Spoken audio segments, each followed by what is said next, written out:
All right, hey guys, so it's me. It's been like, what, 10 years since I've actually done a YouTube video? I know, life happens and shit, and I would just happen to come back in the middle of a freaking pandemic. So let's talk pregnancy, pandemic, postpartum life.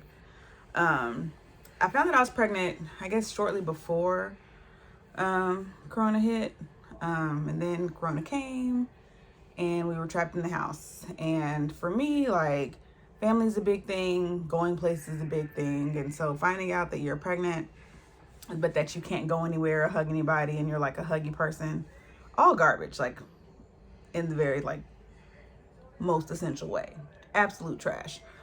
So starts off, we're going to doctor's appointments, we're having a good time, you know, it's a boy, yay, I have 3 girls, y'all know that, or at least y'all should from previous videos, but we're finally getting a boy, right? Hooray, freaking excited about that. But about a month into the pandemic, my doctor's like, well, so it's a pandemic and your husband can't come. And I'm like, should we come by myself? I have to come to doctor's appointments by myself. And they're like, yeah, by yourself, it's fine. It's no big deal. Just come by yourself. And I'm like, but it's a big deal. But my husband, being the man that he is, he's like, well, you're not going by yourself. Like, I'll sit in the car, but you're not going by yourself. You can FaceTime me or something. So that was a very different experience with my daughters and my ex-husband. Like, he was able to go whether I wanted him to or not. He was able to be there and like experience this pregnancy or those pregnancies with me. But with my current husband and this situation with the pandemic, it was like everything is perfect near about, but there's this thing where he can't be there. Like at a time where like you're most like, I guess, delicate, so to speak, as a woman, and you're just fragile. I don't know how to put it. Like pregnancy just had my brain all kinds of way. I had morning sickness, but at a time when I needed him to be there with me in person the most, they were like, oh no, he can't do that. And so I'm freaking out. And I also had a doula, and I'm finding out that my doula, when it's time for me to give birth, also can't be there. So it's just like, I'm having this boy and I'm excited because I don't have any boys. My husband's excited because this baby will be with us full time, but he can't participate in the process. Except for on FaceTime, which is fine, whatever, cool. Whatever.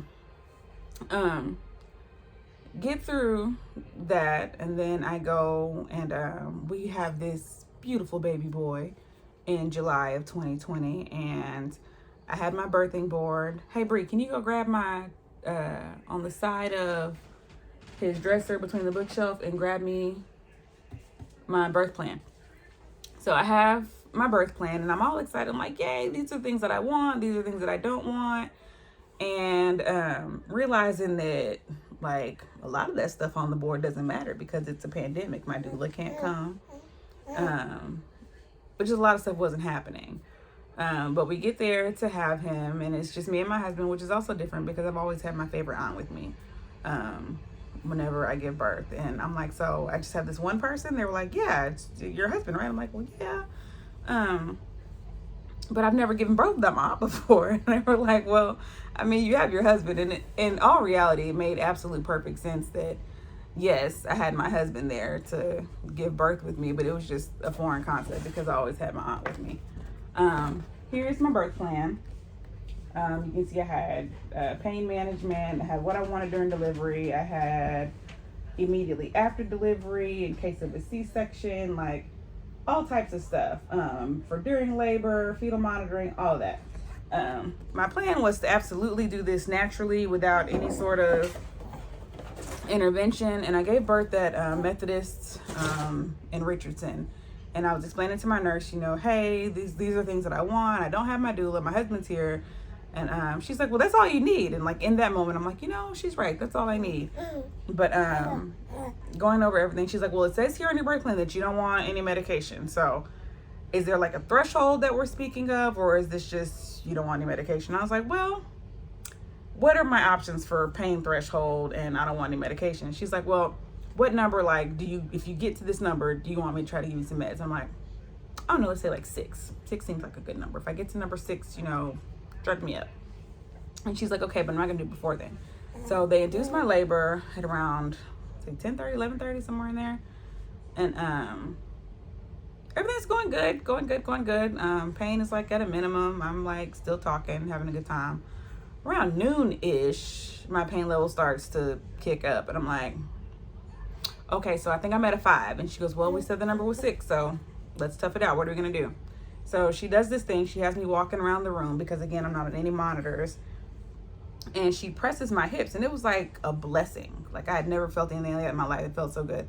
In the middle of all my contractions, she pressed my hips, and she had my husband pushed down on my back. And it just felt like, I don't know, it was really good. It like relieved all the pressure of childbirth, like all of that.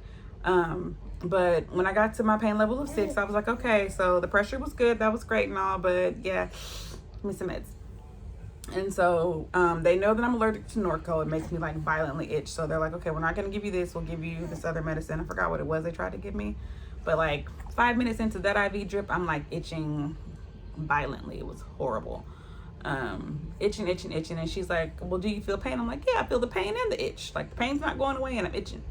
And so they had to give me Benadryl to like stop the itching. And it did. But that hospital Benadryl and that little IV drip just put you to sleep. So like I slept through most of my labor. I woke up around 1:30, 2 o'clock in like the worst pain that I'd ever had, and tried to do an epidural, but they couldn't place it. When they did place it, the medicine that they put in there to test it, guess what, also made me itch. So no epidural. It's just me, my husband, and Nurse Becky, and we're pushing this baby out. So I'm getting ready to push. Or don't you dare throw up on this video. No. I wanted to push, but they were like, well, your doctor's not here. I was like, well, y'all just said a doctor just walked in. And they're like, yeah, but it's not your doctor. That's Dr. Harris. I was like, listen, tell her she's fixing to catch, because let go of my knees. I'm finna push this baby out. And so I have the baby, and then like 2 minutes later, my doctor, Dr. Adamy, walks in and he goes, hey, what I missed? I'm like, everything. But it was a good delivery. It was a good hospital. Like it was like very comforting to have my husband there, and he was just like as comforting, I guess, as he could be. He was like, are you okay? I'm like, yeah, I guess. They delayed his cord clamping, and they did chest to chest, which was something that I hadn't done with my other kids, because you know, baby goo and such. But I was like, let me try this. Let me be this mom this time. Let me be this mom. And so I didn't make them wipe him off or anything. They put him on my chest. We took a picture. It was so cute. And he's been attached to me ever since. Like, this is where he is all the time. Sometimes the girls have him. Most of the time he's in my lap, on my person, just doing baby shit. Just like this. Don't eat my hand. But this is what he does. And they were like, well, do you want to keep the placenta? And I had never, hey, come on over here, say hi. I'd never been asked, you know, if I wanted to keep my placenta before. And I was just like, well, I do, but I didn't really come prepared. I know I have to have a cooler for that, somebody said earlier. So I didn't keep it, but we did do delayed cord clamping to let him get all of his nutrients and all of that from the placenta. And then came time for his circumcision the next day, and like I was kind of like, well, I don't want him to get circumcised because it's gonna hurt him. My husband's like, well, are you gonna peel it back and clean it every day? I'm like, no, go ahead, let's circumcise him. That was traumatizing for me. I saw him bleeding, and I was like, man, he just got here and he's already in pain. I don't like this. But my husband was like a real trooper throughout that whole process. Like week 1, he was on diaper duty. Changed almost every diaper because I was like just spastastic about I didn't want to hurt his incision or anything like that. So there was that. So we've gone through what it was like, and then giving birth. All of this time, again, we're in the middle of the pandemic, and it's just been, it was very difficult to not see anybody. So we're in the house, we're in the process of moving because the house that we were in just wasn't up to par. Like everything was just happening all at once. It was too much. And so like I think I was slipping into some sort of depression then, but I just was like, no, I'm just overreacting. I'm pregnant. It's everything. I can't do it. But it wasn't. I actually was experiencing some sort of depression. It wasn't just normal stuff. And it got to the point where when my son came, like I was very happy for him to be here. I was happy for all of his siblings to get to meet him. My bonus babies were in town. They got to meet their brother. My daughters were here. Like, it was just a really big thing. Everybody got to meet him. Everybody was excited. But again, like, I just felt like sometimes I felt nothing, which was weird, and sometimes I felt overwhelmed. And the times where I felt nothing, I was just glad that the overwhelmed feeling was gone, but then I felt bad because I didn't feel anything. And that was just, it was odd. Like, I would just want to sleep, but it was like, well, you got to feed this baby because you don't want anybody to give him formula. Like, it was just a lot. I was trying to do everything. The kids are at home, at school, every day. They want to eat every day. And before y'all come for me, I know kids eat every day. But I was cooking like 2-3 meals a day, sometimes 4, because my middle daughter just, like, she loves her foods. And sometimes that lunch doesn't do it. So she got to have 2 lunches. So it was getting to be a lot. And I remember I was going for a walk because my husband, shortly after I gave birth, started CDL school, again, because of the pandemic. So he's gone, I'm here, going for a walk with my son, like, and I'm literally in tears walking with the stroller. He's crying, I'm crying, we're crying together. Stopped and called my mom, and she was just like, baby, you cannot do everything. And I think sometimes as pregnant women, we try to do everything. As moms, we try to do everything. And it's like, we are not designed to do everything. And I'm in a relationship where I don't have to do everything. I just don't ask. And like, he'll do whatever I need him to do most of the times without me asking. But sometimes it's just like, open your mouth and say something if you're overwhelmed, because you don't look overwhelmed. And so when I called my mother, she was like, listen, if them kids got to go to regular school, put them in regular school, and you get you a down feather pillow for this baby, put him on a pillow, you lay him down, and you can cry, let him cry, it's okay. But I didn't want to be that parent. I didn't want my son to cry. I didn't want my kids to be unsafe. They have asthma. I didn't want them to be in school in the pandemic. So I just, like, listening to her, it calmed me down in that moment, but it also made me realize that, like, I'm gonna have to find a way to make this work. And I think that was probably the most difficult thing, is realizing that stuff is not going to go back anytime soon. So I had to, like, be more disciplined with their schedule, be more disciplined with myself and making them stick to a schedule. Right now their bedtime is 9 o'clock, and sometimes I was like not sticking to that before, and not sticking to their bedtime was like probably not the best idea, because they do better when they go to sleep on time. It was just a mess. But finding that giving my son 2 baths a day, once when he wakes up and one before he goes to bed, kind of set his tone. We do a little diffuser, a little lavender. It just kind of makes life easier when everybody's on a routine. And then finding that getting them on a routine allowed me to have some kind of time for myself was like important for me, because I don't have that. Typically I would go to the gym, or I would go get my nails done, or I would go get a haircut, go to the barbershop. But just with the pandemic, like, when I say I have anxiety about being in public, like, it's bad. I don't want to go anywhere. I don't want my kids anywhere. Like, I don't want anybody to be at risk of getting anything. It's just, it's hard. And so finding other ways for self-care, like, even if it's something as simple as going for a walk, going to sit outside on a sunny day, or just going for a drive in the car. But even the going for a drive thing is only like recently that I can do that, because this one hates the car. Well, he did. Now he tolerates it, but going anywhere with him in the car was just miserable because he would scream. I've never had a kid that didn't like their car seat. But this baby right here was like, it's a no-go. I don't like the car. Thanks, Mom, but no. But we're finally getting to a place where, like, everything is routine. He's just about 5 months old, and things don't seem like as doom and gloom. I still don't want to go out anywhere to a gym. I mean, I don't know how y'all be out partying and clubbing and shit in the middle of this pandemic. I can't, like, don't want to. And I just, like, it freaks me out when people are like, well, I'm gonna take the kids such and such. Well, why would you do that? It just, I don't know. I don't know. I'm not sure how to handle the whole pandemic and out in public thing. But what I do know is that I've had to find ways to just center myself, make time for myself, and just really calm myself down, and then not let other people's perspective about what parenting should look like for me get in my way. And that's a completely separate video, because everybody has an opinion about what you should do with the baby that you pushed out of your crotch, but it doesn't matter, it's your baby. And then dealing with postpartum hair loss as well. Like, I don't have any edges, like, they gone, child. And I used to have like a full thick head of hair, and it's still like, if you look at it, you're like, oh, that's not that thin. Well, This is missing, honey. Like, I used to have hair, but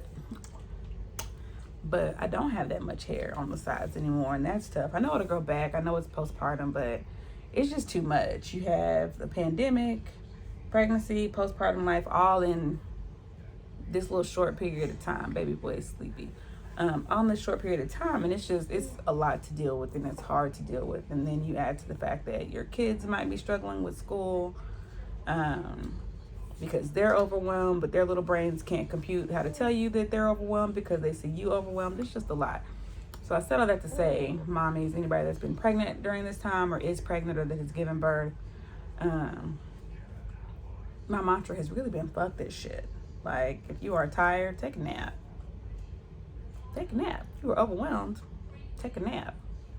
If folks are bothering you, take a nap. Like, that has been my mantra. And like, for a while, nothing really got done. Like, I wasn't cleaning up. I was barely, brushing my teeth, washing my ass, because I was asleep. Because that's how I dealt with stuff. What are you yelling at me for? Boop. Like, I was just asleep. But it helped. So, like, self-care during this pandemic looks like whatever it needs to look like for you. If you are tired, that's okay. Be tired. Take your nap. If you don't feel well, that's okay. Take a nap. Whatever it is, take a nap. Like, it's okay. Those of you that are pregnant right now in the middle of this and you're like kind of dreading being in public or dreading going anywhere or dreading not having your significant other or your spouse with you at doctor's appointments, I will say it sucks, but it gets better. They'll be able to be with you in the living room and you can FaceTime them during your appointments. And I think that'll be a good thing. I think my husband was able to go to the appointment where we found out what we were having. And that's, I think, one of the last sonogram appointments that he was able to go to. And I'm thankful for that. But it's like little things, like this little face. You just find a way to be grateful for something every day. And if you can't, go to sleep. It's okay. Take a nap. That's my thing. Like, go back to bed, take a nap. But don't worry too much. And I'm talking to myself as well because,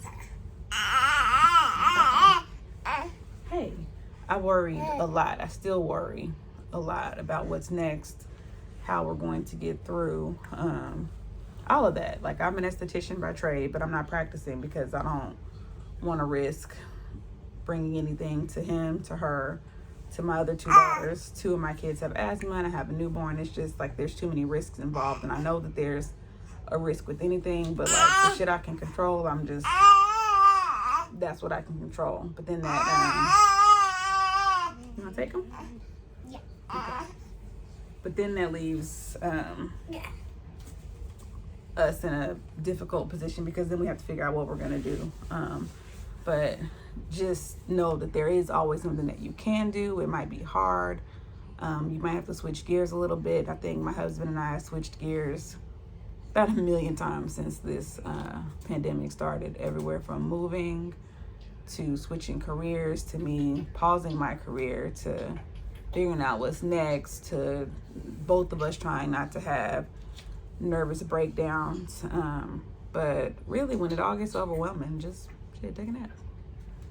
Figure out what else you're gonna do. I know for me, these vlogs are gonna become more and more frequent because I think they'll help me just kind of express it without stressing everybody out and kind of in a fun or funny way. I'm gonna bring back hair stuff. I'm gonna bring back makeup stuff. And I'm probably gonna introduce my next business venture on here. I think that'll be interesting to see. But that is what has been going on, you guys. You saw my 8-year-old, my beautiful little girl. You've met my son, Enzo. And at some point, you'll see the other girls. They're the big one. I don't really care about being on camera. And the middle one is probably somewhere playing Fortnite. But she's watching YouTube under a blanket in the living room. Oh, watching YouTube under a blanket in the living room. There you have it. But thank you guys for sitting with me, joining me. Yeah. If you're feeling bad about this pandemic, take a nap. What should they do? If they're feeling bad, do you have any tips? Yeah. What? They should take a nap. Take a nap. That's it. Even an 8-year-old, take a nap. So this has been Chit Chat with Britt. we'll come back. I'm probably gonna work on that tagline too. But this has been us. We've been talking. See you later.